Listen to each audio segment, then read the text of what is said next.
Kafaliana trano tompo lasy tompo vano tsy diako ny tokantranonao atao anatin'ny vaoantsary ny televiziona malagasy raha sendra tratranay mpisakafoanana indray ianao amin'izao ohatr' izao dia mirarina anao zotomana sady manasa ihany anaraka hatramin'ny farany fampahalalam-baovao maresaka ny faritra mena be amin'izao fotoan'izao satria isiantsika maro sosina marina any toerana manomboka androany toetra amin'ny rampitso etsika ny mezan-danja ny fiarovana ny tontolo iainana dia atambatra ny fankalazana ny andro eran-tany ho an'ny tontolo iainana sy ny andro iraisam-pirenena ho an'ny karazan-java-mananaina ary ny andro maneran-tany ajiana amin'ny fangazanana sy ny ahitany araka ny hitantsika amin'ny sary dia ny arivariva tamin'ny 5 teo no tonga tao Morondava renivohitry ny faritra Menabe ny filohan'ny fanavaozana ny Repoblika ny Madagasikara ny kolonely Randrianirina Mikael hitarika izay etsika izay ary notsenain'ireo vahoaka marobe ny aingatra eny amin'ny seran'ny mpiara-manidina ny azo ny amoron-dranomasina anatanterahana izay etsika izay tafiditra anatin'ny politika ny fitsitsiana moa no antony ankalazana izay etsika telo sosiny izay miaraka ka ao anatin'izay etsika izay dia hisy tatitra mahakasika ny asa vitan'ny ministera ny tontolo iainana sy ireo ezaka mbola atao mahakasika izay resaka fiarovana tontolo iainana izay araka ny fanampanazavana nampitain'ny Ketary Vilasy aja razafy mikiasa amintsika.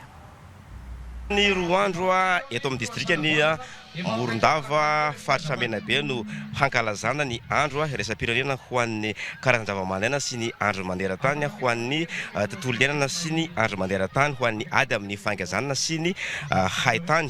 Amin'izao fotoana hitany anay izao dia efa vorolanina mponina eto amin'ny faritra Menabe distrikany Morondava. Mandritra an'ity fankalazana ity no ampahafantarana manokana ny lanjan'ny tahirin'ny javaboary na ny biosfera izay modely mampifandanja ny fivoarana ny arena voajanahary sy ny fampitsahivana fa miteraka fampandrosoana ho an'ny vondron'olona eny fotona izany biosfera izany.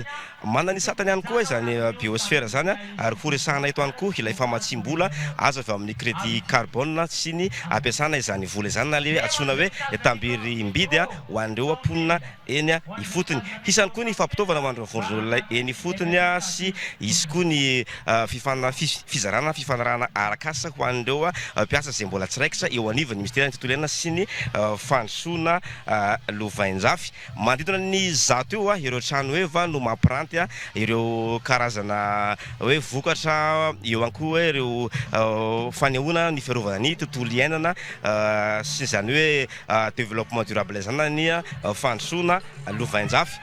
Ny filohan'ny fanavaozana kolonel Randrianirina Mikael no tonga anome voninahitra n'izao fotoana izao eo ihany koa ny filohan'ny anteny miaram-pirenena izay efa tonga eto an-toerana ny mpikambana vitsivitsy ao anivon'ny gouvernemanta tsindrina manokana ny ministre tontolo iainana sy ny fandrosoana lovain-jafy i Andriatsala Nolava Luc Aristide.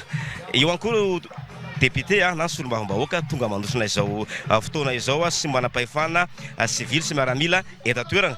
Mazava ho azy fa hisy ny lahatena sy ny kabary samihafa ho ataon'ireo manam-pahefana ireo hoentina aminao eto ihany koa izany ao anatin'izay hoe fotoana tongavana izay kabary sy lahatena izay. Ketary Vilasy sy aja zava-mampiasa miainga avy ety amin'ny distrikany Morondava faritra Menabe.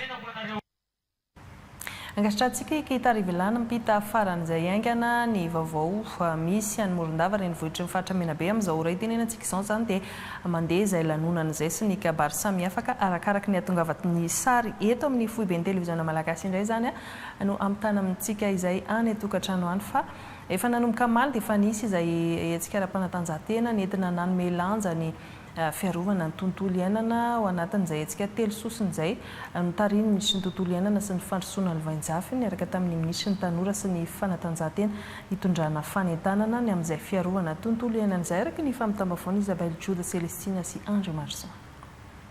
Mampiray ny fanatanjahantena ary ilaina firaisankina ny ady atao amin'ny tontolo iainana hoy ny ministry ny tontolo iainana sy ny fandrosoana lovain-jafy raha namela hafatra ho an'ireo tanora izay nandray anjara amin'ny lalao ara-panatanjahantena teto amin'ny kianjan'ny beach soccer Nosikely Morondava ny arivany fa 7 ny volana jiona taona 2024 sy 2025.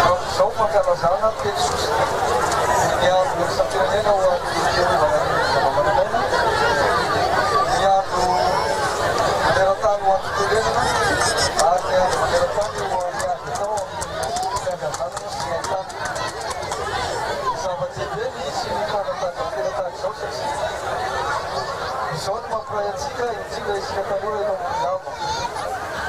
Natao izao mba ahafahantsika maneho izay firaisankina zay satria miady atao amin'ny tontolo iainana fa tsy maty iainana dia mia firaisankina. Ka anatomboka androany izany lanona izany mba ahafahantsika mahina ary mitoerapitso izay avisantsika ny matoalohany fanavaozany Madagasikara sy ireo mpikambana ny gouvernemanta ihany koa ny matoalohany mitoerapitso. Io ihany koa io amin'ny roapolo fotoana zao ka izy fizarana fitaovana maro samihafa ho an'ireo mpiantsehatra rehetra na eto Morondava io na manerana androsy. Koa amin'izao fotoana izao dia faty izay gouvernemanta mahita ny fahavoketsika taloha mandray anjara amin'izao fanatanjahantena izao. Koa amenaran'ny ministera fitolena sy ny fampisinana vazaha sy amenaran'ny ministera namana raha fitaovana fitreto no sarokatsika rehetra makasika tokonava. Nanotrina azy aty antoerana ny minisitry ny tanora sy ny fanatanjahantena, minisitry ny asa fampananan'asa, asa-panjakana sy ireo mpiaradia amin'izy ireo ary ny tompon'andraikitra eto anivon'ny faritra Menabe raha nitohy tamin'ny lalao baskety ny fandaharam-potoana. Nisy mpikambana vitsivitsy izany no efa tonga mialoha tany an-toerana fa nitolakandro teo ihany koa dia misy minisitra maromaro ihany koa tonga ifanotrana amin'ny filohan'ny fanavaozana ny Repoblikan'i Madagasikara ny Morondava ao anatin'izay hetsika fanomezan-danja goavana ny sehatry ny fiarovana ny tontolo iainan'izay ary ao anatin'izay fandaharam-potoana izay ihany koa no ametrahana ny lehibe ny faritra Menabe vaovao any hetsika rampitso izany ary ireo mpikambana eo anivon'ny gouvernemanta ireo dia samy mbola anana ny fandaharam-potoana amin'ny fampandrosoana ny departemanta misy azy avokoa ny minisitra tsirairay araka ny famitambavao Isabelle Joda Celestine sy Andre Marson ary le manabery teny am-pitsenana ireo délégation ireo. Nanamarika ny fandraisana ny minisitry ny serasera sy ny kolontsaina Gasikara Fensoa sy ireo mpiaradia aminy teto amin'ny siranam-piaramanidina André Resampa ny kolontsain'ny Menabe tamin'ny alalan'ny Di sy Antsakolondoy ary noravainy fampitafiana ny lamba mampiavaka ny faritra Menabe. Manandanja ny fitsidihana ny faritra Menabe hoy ny minisitry ny serasera sy ny kolontsaina ary voaporofo ny tompon'andraikitra ny fahaizana mandray vahiny izay maneho ihany koa ny kolontsaina amin'ny firaisankina. Rehefa tofoan'ny fanavaozantsika ny hetsika izay atao moa dia anotrona ihany koa ny famitsahana ny lehibe an'ny faritra. Tany mafana moa aty dia mafana ihany koa fitsenana. Ny malazo Antananarivo hoe tena enjana be ny composition efa tena be eto fa tena ekipa mafonja hoy ny eto. Efa hitanay amin'izao fa tena mafonja dia mafonja fa soatsika rehetrarehetra mampahery antsika rehetrarehetra hatrany anatina fanavaozantsika mafimafy ny adetrehantsika. Araka ny fantatra moa ny fanavaozana izany tsy antokorainy tompony fa maromaro indray mety misy zavatra mety tsy hitovizana kanefa ny tantsika dia maroso raha ihany dia mampahery ny rehetra mba hiara-iasa fa miara-miasa tsika jerevo ny faritra atsika jerevo ny tanànatsika ho tombotsoan'ny rehetrarehetra voatery. Manodidina ny valo mianaday ireo mpikambana eo anivon'ny gouvernemanta hanolotra ny filohan'ny fanavaozana ny Repoblikan'i Madagasikara manoloana ny hetsika roa sosina dia ny andro maneran-tany ho an'ny tontolo iainana sy fametrahana amin'ny fomba ofisialy ny lehibe ny faritra Menabe ny fahavalo amby roapolo ny volana Jiona taona 2024 raha haritra 3 andro ny hetsika aty amin'ny renivohiparitry ny Menabe. Ankoatr'ireo mpikambana eo anivon'ny gouvernemanta dia misy olona mamokatra ny 700 ihany koa ny tonga ny Morondava amin'izao fotoana izao nitarihany filohany anteny miram-pirenena ngiadina nitolakandro teo izy ireo ifanometanana amin'ny fampandrosoana ny faritra Menabe no anton'izao fifanotronana izao raha ny famitambavao Isabelle Joda Celestine hatrany eo amin'ny sarin'ny Andre Marson. nanaitra ny filohan'ny anteny mera-pirenena ny fandraisana izay niavaka teto amin'ny siranam-piaramanidina André Resampa ny 17 ny volana jiona taona 2024 no ny fanehoana ny fombandrazana izay manandanja ary midika fa ho fanandratana ny maha-malagasy izany eto amin'ny faritra Menabe. Eo ihany koa ny mahalehibe ny fifankatiavana ary fatorany rehetra amin'ny firaisankina izany izay irosoana amin'ny fanavaozana ho fampandrosoana ny faritra Menabe. Nanamafy ny tena ny favona hanampy ny faritra Menabe ny anteny mera-pirenena amin'ny alalan'ny fahatongavana ireo solombavam-bahoaka manodidina ny 70 tonga aty an-toerana amin'izao fotoana izao. Manakarena ihany koa ny faritra ary samy hitondra izany ho fampandrosoana ny sehatra rehetra isika indrindra amin'izao fahatongavana ny filohan'ny fanavaozana ny Republika ny Madagasikara izao sy ireo mpikambana eo anivon'ny gouvernemanta. Manandanja ny resaka tontolo iainana ary tsy zanaky kalahafa i Menabe izay isan'ireo faritra ankafizin'ny mpizahatany amin'ny alalan'ny allée de baobab sy ny maro hafa ary sitraka izany ny vahiny ao anatin'ny 3 andro. Koa ny saotra ny fahavononan'ny faritra Menabe ny filohan'ny anteny mera-pirenena Randriana Soloniaiko sy teny indrindra fa ny ministry tontolo iainana sy ny fandrosoana Lovainjafy amin'ny safidy nanaovana izao hetsika lehibe izao. Aresaka zany ny faritra Menabe hatramin'ny rampitso anatin'izay hetsika fanomezan-danja ny fiarovana tontolo iainan'izay sy ny fametrahana ny lehibe ny faritra Menabe. Fa any Antsiranana kosa mikasika ny famahana ny olana herinaratra izay tena mampitaraina ny mponina hatramin'izay dia any toerana miaraka amin'ireo teknisianina ny ministry ny angovo ary anisan'ny vahaolana entina dia ny fampidinana aingana ireo milina mpiary herinaratra vaovao miisa 220 eo ihany koa ny fiara-miasa ny Jirama ny Sekren anangana Toby asian'ireo milina mpiary herinaratra hafa. Ankoatr'izay dia misy fitsidiana toby-mpamokatra herinaratra ataon'ny Enelec ihany koa nataon'ny ministra ao anatin'izay famahana olan'izay araka ny vaovana mpitainy Eugénie Rasoanirina solitena televiziona malagasy any Antsiranana. 20 megawatt ny famokarana herinaratra izay fifanarana araka-asa nataon'ny orinasa Jirama tamin'ny orinasa Enelec amatsiana ny tapin-tanàna ny Antsiranana raha toa ka 20 megawatt ny filanimponina andavanandro. Ny zava-misy anefa latsaka ambany dia ambany ny famokarana avy amin'ny orinasa Enelec noho ny fahasimbany 2 milina sy ny fitaovam-pamokarana maromaro misy ao aminy ka mahatonga ireny fahatapitapahany jiro lava ireny eto an-toerana. Fa rehefa tena jerena dia 3,9 megawatt ny vokatra tsona amin'izao fotoana. 3,9 megawatt dia miankina ny Jirama dia mbola maro ny filana tsy feno. Raha ity eto amin'ilay commande ny groupe DG9 ity satria ilay moteur DG9 ity no bavana indrindra atao amin'ity centrale ity satria manana capacité de production 6 megawatt eo izy ity. Fa rehefa jerena teo zany dia hitatsika zao ity le malgré ireo 1,8 megawatt zany tantarany dia efa tsy zakany. Nefa ny capacité de production 6 megawatt dia misaofy zany izy tena miakatra température be mihitsy dia misy alarme no mivoaka teo hoe miakatra be maripana amin'ny moteur fa tokony vonoina. Dia vonoina zany ilay izy fa raha fahitana azy zany 1,8 megawatt tsy zakany teo. Any amin'ny 1,2 megawatt zany no mety zakany io. Satria raha terena 1,8 megawatt dia mety velona fa mety faty mihitsy ilay moteur satria miakatra amin'ny température any anaty moteur rehetrarehetra zany miakatra be ny température dia mety hamonina ny moteur mihitsy. Fa mahagna aingana ny olany délestage izay miantefa amin'ny vahoaka sy fanohizana tsy tampaka ny famatsiana ny herinaratra eto tapin-tanàna ny Antsiranana miezaka lehibe ataon'ny fitondram-panjakana. Nandifasana an'reto fitaovana reto aty hoe mba ahafahana zany manana vahaolana alternative. Efa misy groupe 4 megawatt zany efa mandeha amin'izao fotoana. Ny 3 megawatt dia mbola ilana angara. Mbola misy groupe 2,4 megawatt zany 800 kilowatt anankitelo miaraka amin'le apetratsika miaraka amin'le groupe containerisé zany dia mbola misy groupe 2,4 megawatt izay mampidirintsika ao anatin'ilay tobin'ny Jirama efa mandeha amin'izao fotoana eo mba hiarovana ny mpanjifa eto Antsiranana izay efa nizaka zavatra mavesatra ihany tao anatin'ny fotoana lavalava.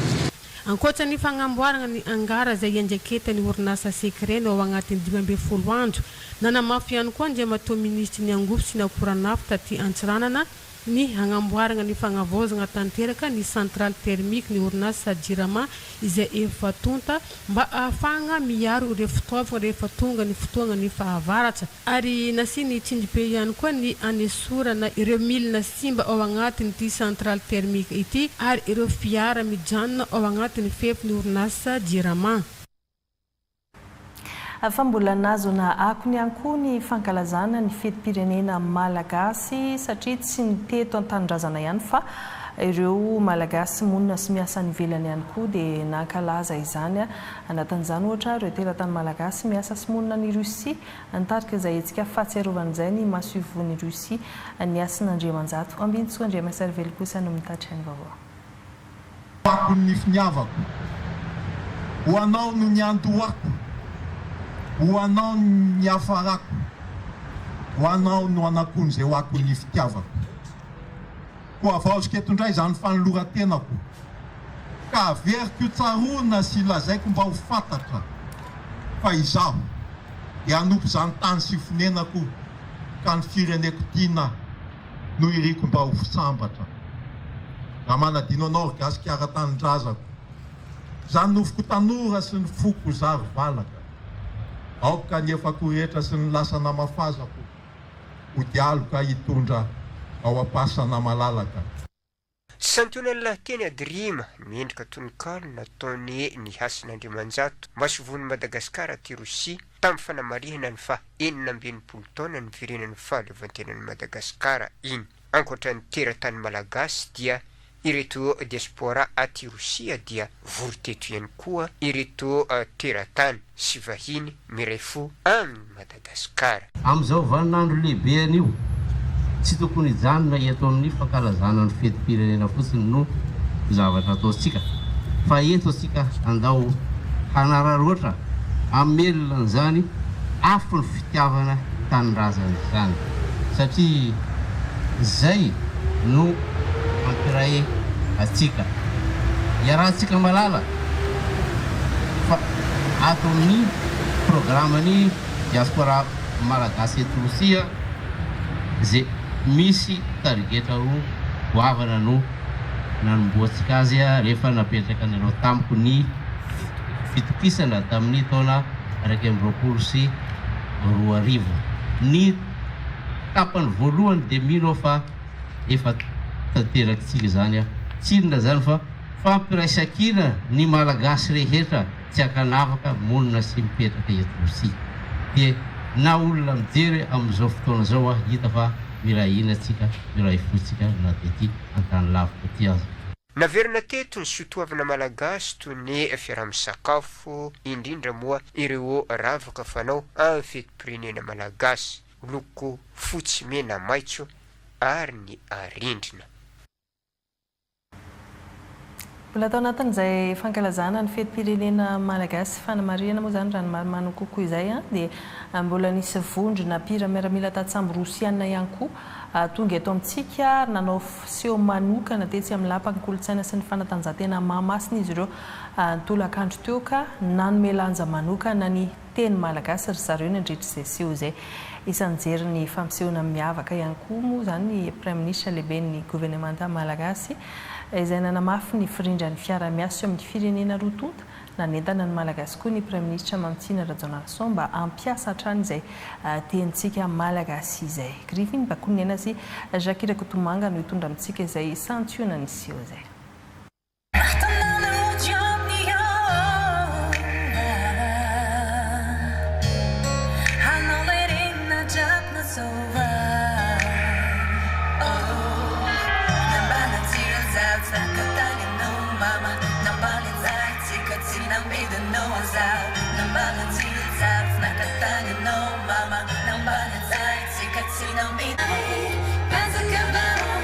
I know mama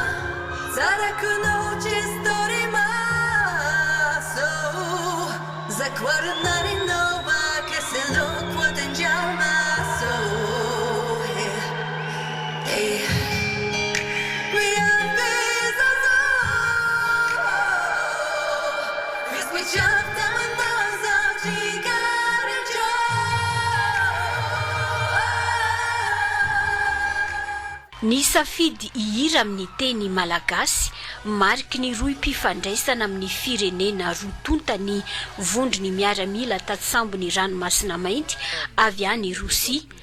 Tao anatin'ny fotoana fohy no namolana ny hira hoy ireo tompon'andraikitra fa rehefa tao amin'ny fo misosa ho azy.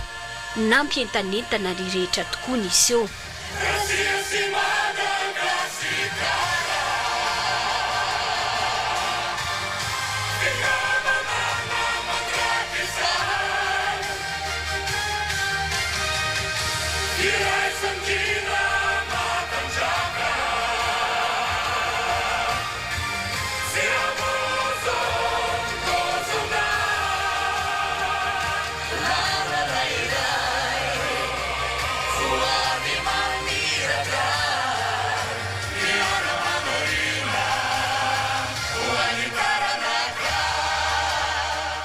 Nafinaritra be aloha no iseho nataona zareo teo fa tena tamin'ny voalohany hira tena hoe mifanalavitra amin'ny antsika le karazan-kirany zareo dia mampatsiaro ny taloha tamin'ilay mijery film de guerre taloha fa tena tsara na ny hira na ny soradina ataony. Avy eo zareo nanao hira amin'ny teny malagasy hirany dinaizy angambany iny tena tsara dia tsara mihitsy ary ny farany nisy hira ohatran'ny fahazoko anazy zany hira vao mifirondra zareo amin'ny teny malagasy le misy hoe Rosia sy Madagasikara ozy mpinamana mandrakizay zany hoe tena hira amin'ny firalahiana sy ny fihavanana ny entiny teo dia mahafinaritra hitako ny fihetseham-pon'ny olona nanatrika teto feno hafaliana daholo dia mba ohatr'izay foana fiarahantsika amin'ny Rosia. Zareo Rosianina teo fotoana foiny teto navita ny hira amin'ny teny malagasy marina fa moramora kokoa ny mihira satria fonetika no atao nefa kosa amin'izao ray volan'ny teny malagasy zao manentana antsika efa nanome ohatra hatramin'ny herintaona filohan'ny fanavaozana dia amin'ny teny malagasy tsika rehetra miezaka fa tenintsika io io no mampiavaka antsika malagasy ary tsy sarotra dia manentana antsika teny gasy amin'ny zavatra atao rehetra anoratra indrindra koa amin'ny teny gasy satria be dia be ny zavatra tazana eny soratra diso na eny amin'ny arabe na eny amin'ny fahitalavitra dia manentana ny tompona ndraikitra hanitsy an'ireny. Ny avaka ny vakodrazana miaramila Rosianina Irasidi maneho ny fitiavan-tanindrazana nandritra niseo mampatsiahy ihany koa ny zava-nisy tamin'ny fiainana ho an'ny firenen'izy ireo tany aloha tany. Рота за мной, первый взвод влево, право второй, третьему прямо, цепью вперед. Тот, кто не струсит, встретит восход.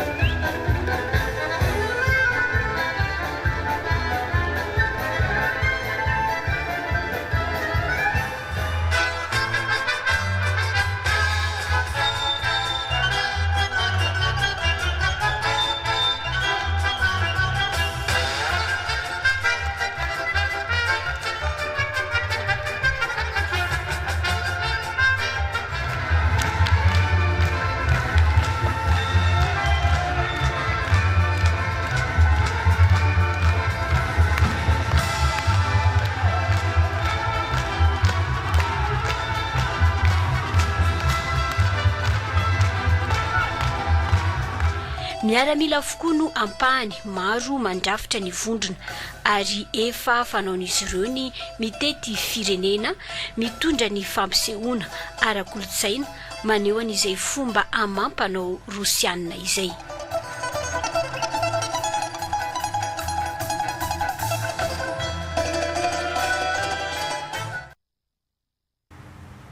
Izay amin'iny zany fa iresaka kely mahakasika ny mondial isika amin'ireo ekipa afrikanina 10 hiatrika ny mondial na ny fiadina ny amboareran-tany tanterana ny États-Unis, Canada ary Meksika amin'izao fotoana izao dia 7 tamin'ireo no tafiakatra hiatrika ny dingan'ny apahina 12 dia i Ghana, Cap-Vert, Égypte, Algérie, Sénégal, République démocratique du Congo, Côte d'Ivoire, Maroc, Afrique du Sud, izany hoe Tunisie irery ihany zany nitsana tany amin'ireo ny sambondrona mazava ho azy fa misy afrikanina avokoa ny lalao 7 amin'ity 16e de finale ity ny lalao 7 ny tsisy afrikanina isantatra izany moa i Afrika Atsimo izay fandona amin'ny Canada mikianja ny Los Angeles anio amin'ny folo ralina izay ho hitantsika mivantana eto amin'ny télévision malagasy.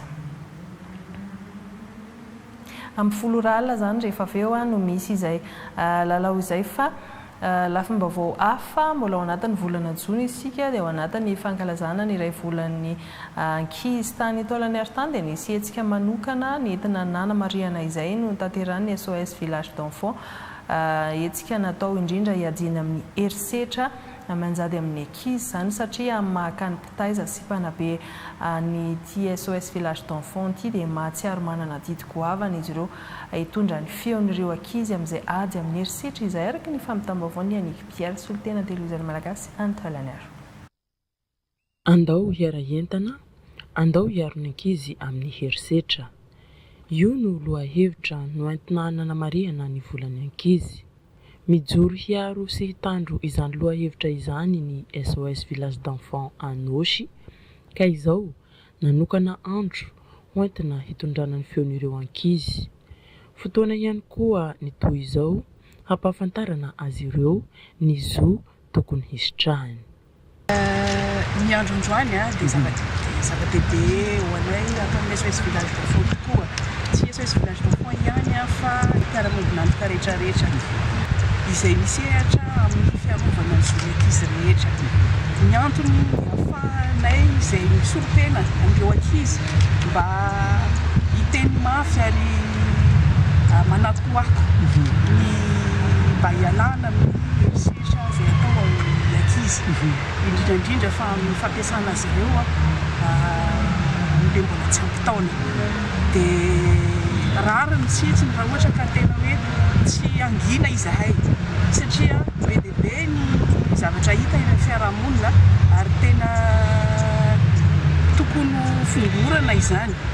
Dia izany nefa tsy vitan'olona irery, tsy vitan'ny fiakambanana anankiray fa ilaina ny fiaraha-mientana tsirairay na ny mpisehatra ao anatin'ny fiarovana ny ankizy izay na ny fanjakana na ny ray aman-dreny rehetra indrindra ihany koa dia tokony hiara isalahy amin'izay fiarovana izay.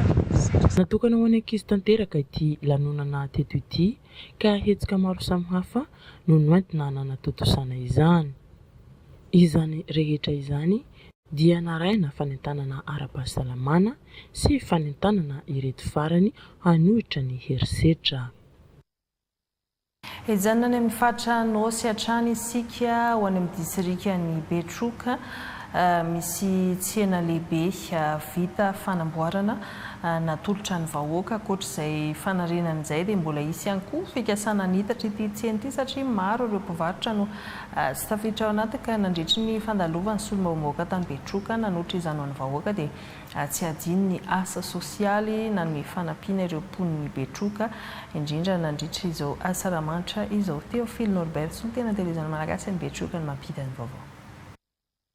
Tsena manana ny tantarana ho an'ny fiarahamonina aty amin'ny distriktany Betroka, ny tsena lehibe ao ampovoan-tanàna eto Betroka centre. 19 taona aty aoriana vita ny fanarenana ny ampahan'ny betsaka tamin'ny fotodrafitrasa ao an-toerana. Ankoatra ny fanamboarana manontolo ny tafon'ny vaovao tao aminy. Hisy arak'izany ny lamina vaovao hatao ny fiadidiana ny tanàna toy ny fizarana aradrary ny toerana hisy ireo mpivarotra. Ny fanajana ny fahadiovana mba amin'ny lamina hafa ho fanajana ny fotodrafitrasa haharitra ela no tanjona amin'izany. Lara-pamena moa zany aloha le olona tena hoe mivarotra isanandro zay ny tena asany. Fa misy le olona mitondra vokatra androany dia afaka herinandro koa vao misy vokatra. Fa tena lara-pamena zany dia re olona tena mpivarotra isanandro zay le fototsasany. Reo zany tonga dia omena toerana satria isanandro dia tsy maintsy fampivarotra tosenato dia tsy maintsy omena zany izay toerana izay varotan'izareo. Nambarany solombavambahoaka fa hisy ny fikasana hanitatra tsena eto Betroka centre ity amin'izao fanavaozana ny Repoblika ny Madagasikara izao mialohan'ny hirosona amin'izany dia hisy ny fijerena ireo fanorenana fotodrafitrasa tsy ara-dalàna ao an-tsena.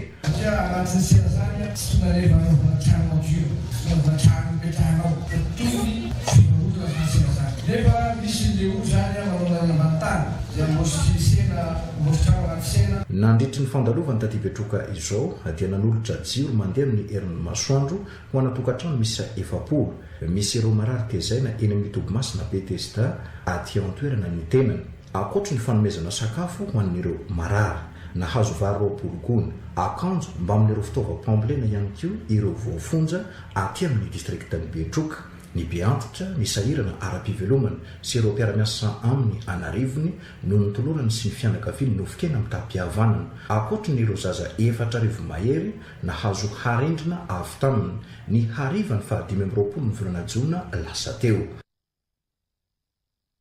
Avy any amin'ny faritra Anosy isika iresaka ny fampandrosoana ny faritra Ambatsoa ihany koa satria efa voavolavola amin'izao fotoana izao ny politika fampandrosoana hitondrana ny faritra Ambatsoa ity sy ireo laharam-pameana nataony lehiben'ny faritra vaovao araka ny famitambavaon'ny Boniface Ramiandro sy Bekaita Justin.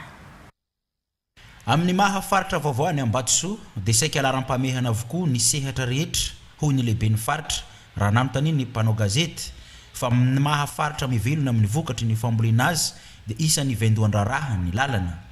Vokatra mazava ho azy ny famoahana ny vokatra dikan'izay mila lalana antsika amboana vokatra eo koa ny fampandrosoana na ara-ekonomika na ara-sosialy.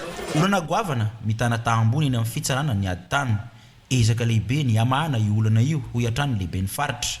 Ny asapy tagnatin'ny 5 taona resaka fananantany mila fampiresahana fagnampiana zegny vitantsika azy fa iezaka ny tegna koa resaka fananantany io manana olana resaka fananantany io ny faritra Ambatsoa. Ankoatr'izay dia apetraka ny fiarahamonina ny faritra Ambatsoa amin'ny faritra hafa eto Madagasikara sy any ivelany na ny antsoina hoe jumelazy izahana ny andrakotra herinaratra ny komina rehetra mandrafitra ny faritra Ambatsoa amin'ny alalan'ny fiara-miasa amin'ny mpiara-mombona antoka. Efa niresaka tamin'ny famatsovola zay miaraka tamin'ny FG io resaka herinaratra tsy zegny angamba problème atsika ato. Efa nivolagny zareo tamin'izay efa nandehandeha tagny ifonoan-jareo komina jiaby agnatin'ny région miandry fahatongavan-jareo betsika. Na dia eo ara ny ezaka apetraka dia ilaina ny fiara-miasa amin'ny fanjakana foibe sy ny ankolafin-kiriritra mba hanatrarana ny tanjona ho hiatran'ny lehiben'ny faritra Ambatsoa. Mahakasika ny raharam-pirenena kosa nanambara fa ny hevitra manoloana izay raharam-pirenena ankehitriny izay ny filohany antoko Lesasy vonaitry Jean Jean amin'ny voalohany volana Jolay anatin'ny fiaonam-ben'izy ireo arahantsika izay fanambaran'izay. Manasa ny mpanao gazety sy ny erivelona rehetra zany izay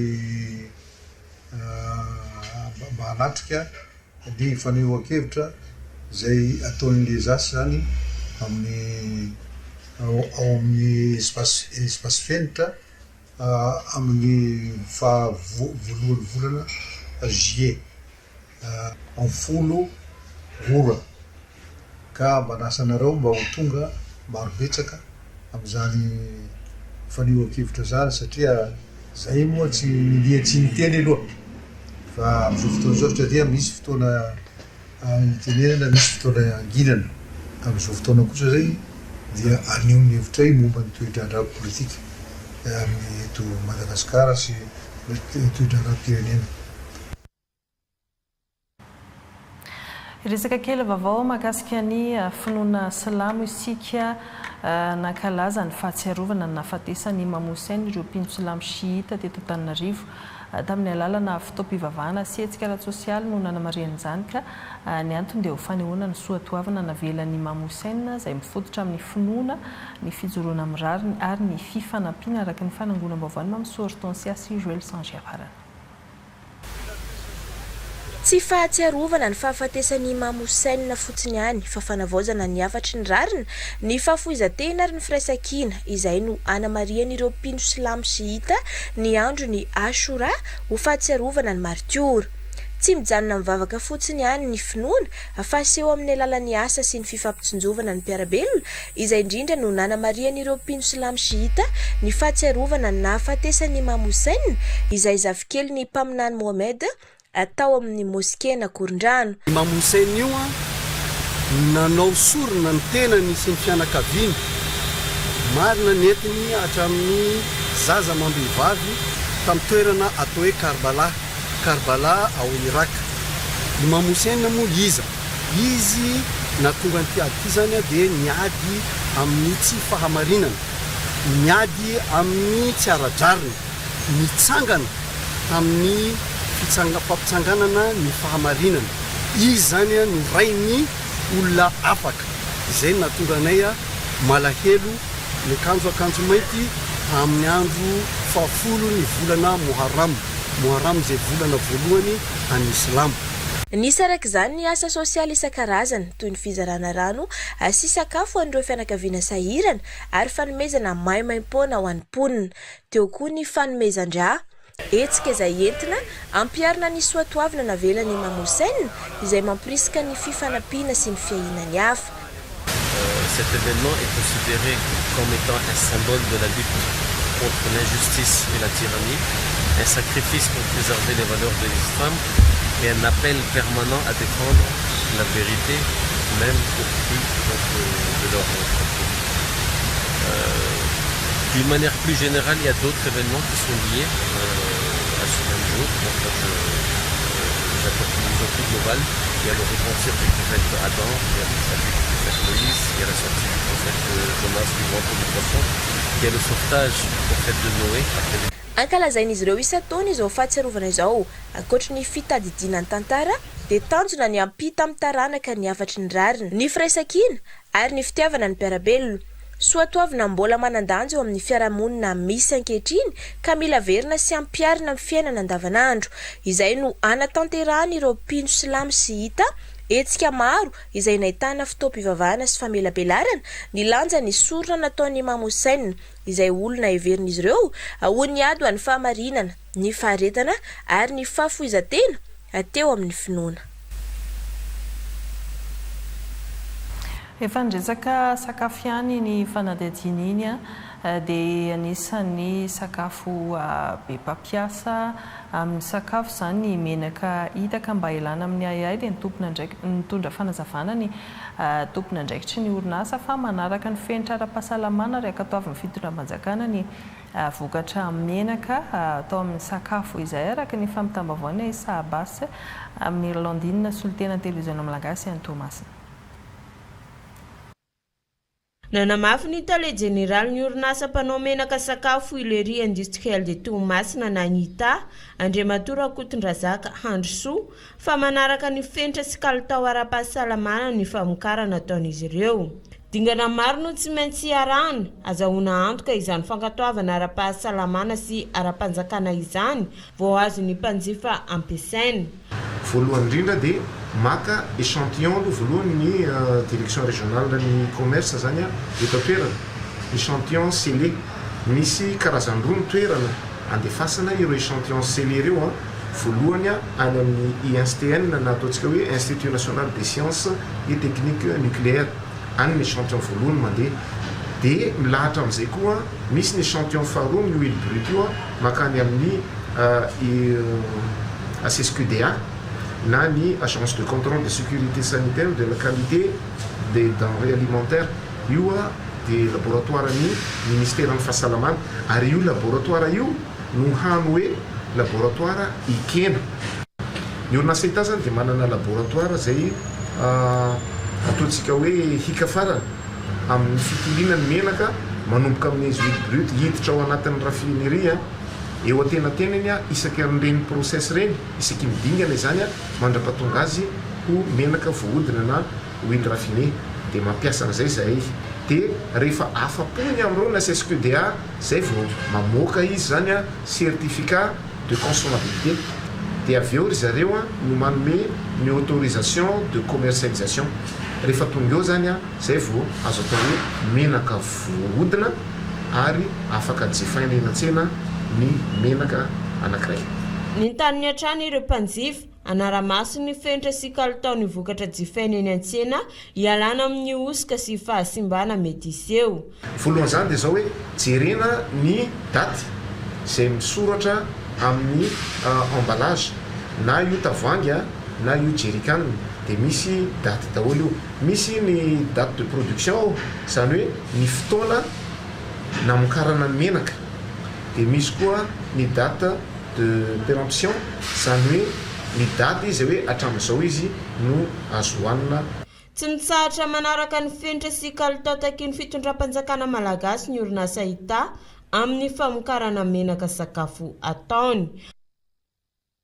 Iresaka fomba fiasa sy toe-tsaina tsara laintahaka misehatra fambandrosoana ataon'ny mponina any amin'ny commune iray isika any amin'ny commune Andriambilany distrikana Ambatolampy misy asty raha ny fantatra dia malohitra hatrany amin'ny 5.7 isan-jato ny fokontany lohan'andro any amin'ity community noho izany dia tsy miandro fitondram-panjakana ny vahoaka fa tonga dia manao asa fanamboaran-dalana ary ankoatr'izay dia milamina ny tanàna noho ny fifampifehezana tapaka amin'ny kianja maitso tonga nijery ny traikefa sy ny vovonana famerenan-kasina ny fokon'olona avy amin'ny HKF Antananarivo moa Omaly Sabotsy ny fanapariana ny soatoavina tsara no tanjona ao anatin'izay izay hozarainy ambinitsoa indray miasarivelo amintsika ho fakataka ho an'ny rehetra.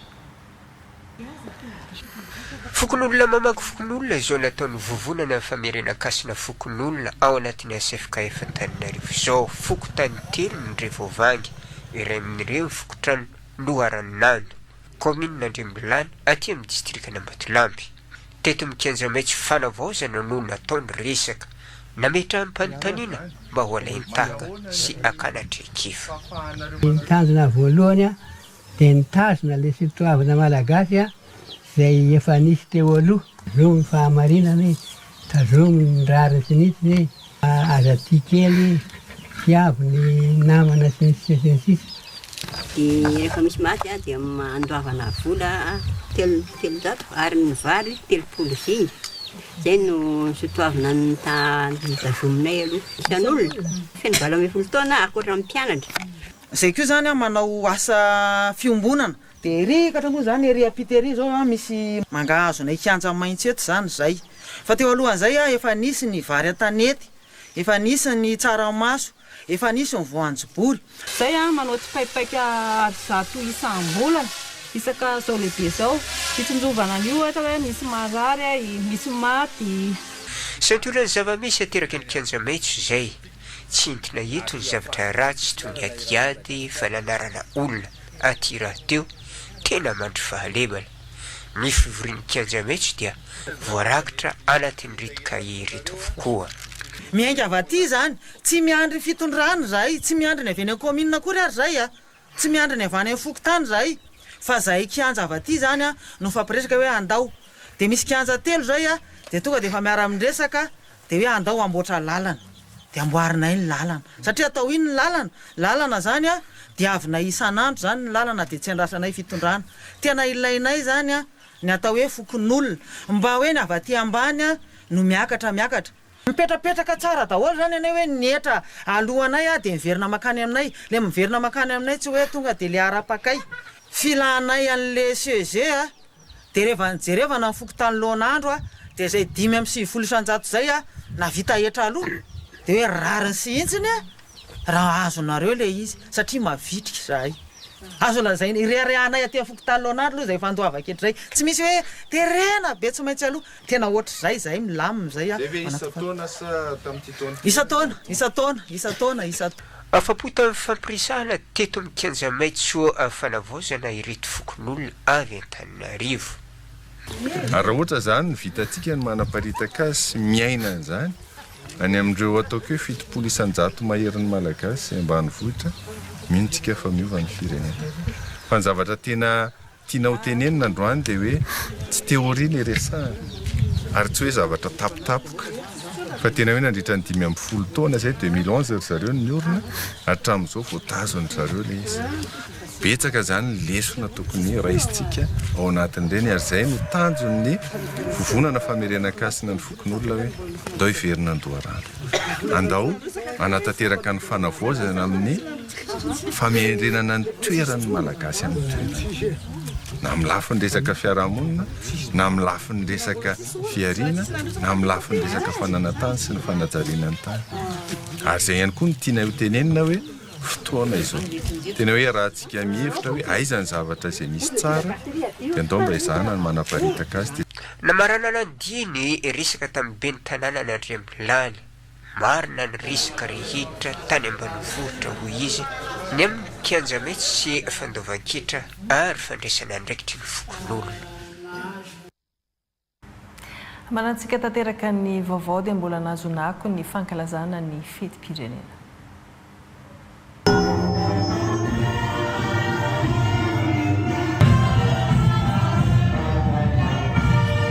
Manana ny maizy azy rasa malagasy ny aty andapa eo amin'ny fitafy. Nampiavaka ity tsingeritaona fa enigny ambinipolo ny venena ny fahaleovantena ny Madagasikara ity ny fianjaika ny isan'ny servisy nandritra ny matso.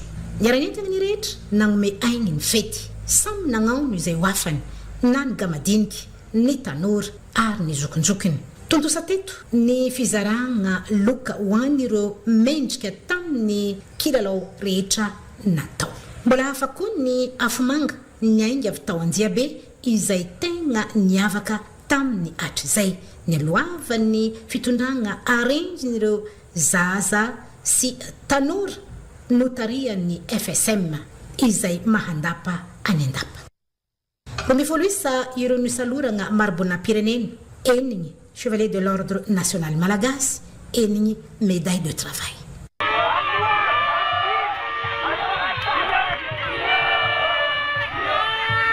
Nizotra ampilamina ny fankalazana ny andro ny fahaleovantena taty amin'ny distrika ny Bekilandroy. Ny ariva ny abalafomanga ny refitrefitra izay naharitra adiny ray sasany eo teo amin'ny tokotany malalaky ny FLM. Ny maraina ny 24 jiona fa momandry moto sy fiara manodidina ny tampon-tanàna ny Bekilandroy. Tamin'ny valora ny fahatongavan'ireo manam-pahefana sy ireo olona nasaina. Tamin'ny filorakatrotra ny fisafoana ireo andeha tafika nataony lehibe ny distrika Andriamatora Contoration Mandiby notrony ny komandiny kompaniany Sandary sy ny komandiny kompaniany Miaramila. Taorian'ny fisafona moa dia ny fananganana ny saim-pirenena ka samy niaran-redona ny hira-pirenena ny rehetra. Ka ny farana tamin'ny matso lehibe notariany Zandary sy ny tafibahoaka malagasy nahitany ireo mpianatra avy amin'ny sekoly miankina sy tsy miankina amin'ny fanjakana, ny mpiasa mpanjakana sy ireo fikambanana samihafa. Nisy ihany koa moa ny fizarana loka tamin'ny fanianana samihafa. Niavaka ny fankalazana ny fahenambinipolo taona nazahoan'ny Madagasikara ny fahaleovantena taty amin'ny distrika ny Osy. Vahoaka maro no niarana aneo ny fitiavan-tanindrazana. Hita taratra tamin'ny fitafy ihany koa fa tafapaka amin'ny vahoaka ny lanja ny fitafy malagasy miendrika kolotsaina. Jean Tari ny lehibe ny faritra Iorombe nisy olo-mavambahoaka voavitajian'ny toerana ny prefet ny Osy. Raha hoarina tamin'ny herintaona dia navitrika ny vahoaka naneo ny firesakina tamin'ny fankalazana. Nandray anjara tamin'ny matso ny tsirairay ka samy naneo ny fitafy nampiavaka azy. Teo ihany koa ny di mirindra, indrindra fa nikaritaka mampiavaka ny faritra Iorombe. Nandritra ny lanonana dia nisy ihany koa ny fametrahana maro-boninahitra ho an'ireo nahazo izany. Amin'ny mahafetin'ny foloalindahy azy dia niroso tamin'ny matso ny lanonana izay nandraisan'ireo zandary, ny miaramila, ny polisy anjara. Teo ihany koa ny fikambanana maro samihafa, ireo mpianatra ary ireo olona manana fahasembanana. Maro raha ny fandaram-potoana no entina nankalazana nazahoan'ny Madagasikara fahaleovantena raha ny teto amin'ny kominina Ambanivotry Tanambe. Tamin'ny sivora maraina no nanomboka ny lanonana fankalazana ka natomboka tamin'ny fanatanterahana ny fananganan-tsaina izany. Taorian'izay dia niroso tamin'ny fandraisam-pitenenana fohy ireo tompona ndraiky mpanjakana teto an-toerana. Teo ihany koa ny nanolorana loka ireo mpianatra nahazo ny laharana voalohany tamin'ny fanadinana CEP farany teo ary fanolorana mari-pakasitrana ho an'ireo sekoly nahazo 100 isanjato tamin'izay fanadinana CEP izay. Taorian'izay dia niroso tamin'ny matso ka nitarika izany ny adjoint CB Andriany Aina Randrinirina, gendarme principal de première classe naran'ireo mpianatra sampandrarà ary fikambanana maro samihafa ka notohizana izany tamin'ireo hetsika maro samihafa. Izao lanonana izao dia nitrony ireo tompona ndraiky mpanjakana maro sivily sy miaramila teto an-toerana. Raha iverenana kosa ny voalohany volana Jona no nanokafana tamin'ny fomba ofisialy ny fankalazana ny fetim-pirenena teto amin'ny kominina Ambanivotry Tanambe ka natomboka tamin'ny fananganan-tsaina izany. Teo ihany koa ny fanadiovana fahobe no tanterahana ny 20 ny volana Jona. Ny toy izany ny 21 ny volana Jona ka vavaka firaisampinoana no natao izay nitondrana ambavaka ny firenena. Ny 24 ny volana Jona no nanombony ny podium sy nanaovana famerenana ny matso. Ny 15 ny volana Jona nitoy tamin'ny karnaval lehibe izany niaraka tamin'ireo mpitsoka mozika sy ireo mpanao arendrina. Teo ihany koa ny fampisehoana nataon'ireo mpanakanto narahy ny afomanga. Raha fintinina dia nilamina sy nirindra araka ny tokony ho izy. Ny fankalazana ny 24 taona nazahoan'ny Madagasikara fahaleovantena teto anivon'ny kominina Ambanivotry Tanambe. Anisan'ireo hetsika nampiavaka ny fankalazana ny fetin'ny asaramanitra taty amin'ny commune ny Benenitra ny ringa kilalao nentim-paharazana mampiseho ny tanjaka sy ny fahaiza-manao ny reo tovolahy. Maro ireo tanora no nandray anjara ka naneho ny herim-pony sy ny fahavinonana teo anatrehany ireo vahoaka tonga nanatra. Kilalao no atao rehefa vita ny ringa dia tsy misy mifampitazona-po na lonilony. Ny ringa dia tsy vitan'ny kilalao fotsiny ihany fa lova ara-kolontsaina maneho ny tanjaka, ny herim-po, ny firaisan-kina ary ny fitiavana ny vakoka navelan'ny razana. Manampy amin'ny fitandrovana ny mahamalagasy sy ny fampitana ny soatoavina amin'ny taranaka mifandimby ihany koa izy. Antony voalohany fankilazana ny fetim-pirenena amin'izao fahenina ambin'ny folo taona ny hatsingerenany fahaleovan-tenan'ny malagasy zao. Manaraka izany natao zao ringa zao mba ho fitazomana ny kolontsaina aty amin'ny faritry ny bara, aty amin'ny distriktan'ny Benenitra. Anisany ihany koa mba ezaka ataonay hamalifalianan'ny tanora mba hialana amin'ny fanaovana asa ratsy, indrindra fitezana ara-tsaina satria sportifa ilay izy. Sportifa nefa kolontsaina ihany koa. Natao koa zao efa nisy any tany fa any amin'ny fotany fa vao zao zahay mitondra zao nampivoatra azy nampiakatra azy aty anivon'ny commune aty anivon'ny distrika mba fanamafisana an'izay kolontsaina zay mba tsy harava azy. Ora maromaro no naharetan'ity hetsika ity ka ny masoandro maty no nampalahelo. Ny ben'ny tanàna Alexis Mivady no nikarakara ny loka nomena ireo zatovolahy. Vola 5,000 ariary miampy sadia iray nomena ny tovolahy iray izay mampianjera amin'ny tany ny mpifanandrina aminy. Tonga teto avokoa ireo tovolahy mpanao ringa eny anivon'ny fokotany. Ny fandimbina mpiseho ny heriny sy ny fahaiza-manaony ka nahasarika ireo mpijery. Hita tamin'izany fa mbola velona sy ankafizin'ireo tanora ny kolontsaina sy ny soatoavina navelan'ny razana. Samba ny teo amin'ny tantarany commune Ambanivohitry Masobe distriktan'ny Vohibato no nandray ny matso lehibe manamarika ny fankalazana ny fahenina ambin'ny folo taona ny verenan'ny fahaleovan-tena 20 Jona sady fanamarina ihany koa ho an'ny folo alin-dahy malagasy narevaka sy nisongadina ny fitafy maha-malagasy ho an'ny mpandray anjara sy ny vahoaka tonga nanatrika. Tamin'ny 12 ora katroka no redona ny hira-pirenena na rana ny fisafona ny andeha tafika no taria ny lehiben'ny distriktan'ny Vohibato Rajonarsan Andrianotahina Samuel. Ny avy ao amin'ny zandarmerie pirenena no nitarika ny dia mirindra ny mpiara-miasa eo anivon'ny distrika, ny mpiara-miasa amin'ny Ramatosolo mbavambahoaka ny Madagasikara Razafinjato Rely, ny zanaka Vohibato sy ny mpianatra miakina sy ny tsy miakina amin'ny fanjakana ary ny fikambanana maro samihafa. Ireo mpanao fanatanjahantena no namarana ny filaharana. Ireo rehetra ireo ny aloavan'ny fanolorana ny maribona pirenena na vita be teo amin'ny asa mpanjakana ary nametana ihany koa ny samboadin'ny lefitry ny ben'ny tanàna Mirala. Tsy ambakan'izany ny fizarana ny loka ho an'ireo nandray anjara tamin'ny lalao ara-panatanjahantena. Ny aliny 15 ny volana Jona arendrina vita malagasy namakivaky ny tanàna teto amin'ny commune Masobe. Tsy diso anjara tamin'ny afomanga na haritra ora maro avy tamin'ny fitondram-panjakana ka ry zareo miaramila manampahaizana manokana avy any Antananarivo no nampiaina mivantana ny fanapoahana ny afomanga, afapo ny ponina sy ny kilonga manodidina. Fehezina ny lamina sy tao anaty ny firaisan-kina tanteraka no ny ainan'ny vahoaka tantean-toerana ny fety ny asaramanitra. Tapitra ny vaovao tompo-kilasy tompoko afo tamin'ity alahady ity ankatrana feno isika tsirairay afo tany gadana tany nanaraka izany hatramin'ny farany aza mbola misaraka amin'ny televiziona malagasy satria amin'ny folo rala isika dia mbola naraka ny amin'ny 16e final amin'ny fiadinan'ny tompon-dakiran-tany amin'ny baolina kitra ifandonany Afrika Atsimo sy Canada ialoava ny fandarana manokana resahana manokana ny mahakasika izay mondial izay miaraka amin'ireo mpanao gazety ara-panatanjahantena eto amin'ny televiziona malagasy ry Rainina Ravo lolo aromanga no miaraka amintsika rampitso alatsinainy tenaka no mifotoananao amin'ny zoma indray.